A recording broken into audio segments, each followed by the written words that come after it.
ចង់បើធំល្អបាទអានេះកូនភ្ញាស់ផ្ទាល់បដ ாய் បាទហ្នឹងហើយ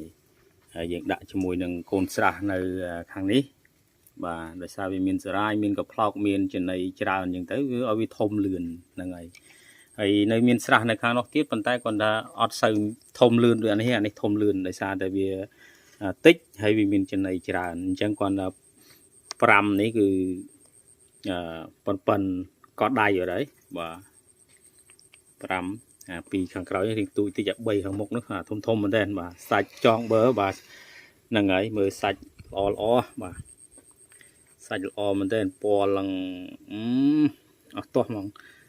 មើលទៅគឺស្អាតគឺអត់ដាច់ចិត្តស្ងោទេបាទអត់ដាច់ចិត្តស្ងោទេឃើញស្អាតពេកបាទហ្នឹងហើយធំល្អហើយឡងរូបរាងស្អាតត្មងបាទហ្នឹងហើយស្អាតណែប៉ិនខ្យងបឹងបងប្អូនបាទប៉ិនខ្យងបឹងហើយមានច្រើនប៉ុន្តែគាត់ឲ្យរកអត់ឃើញវាអាចจะចូលទៅទឹកជ្រៅអីចឹងហើយនៅស្រះផ្សេងនេះក៏មានដែរបាទប៉ុន្តែចាប់មកបាន5មានធំច្រើនដែរហ្នឹងហើយចងបើបងប្អូនបាទហ្នឹងហើយសាច់ល្អណាស់បងប្អូននេះអូអស់ទាស់ហ្មង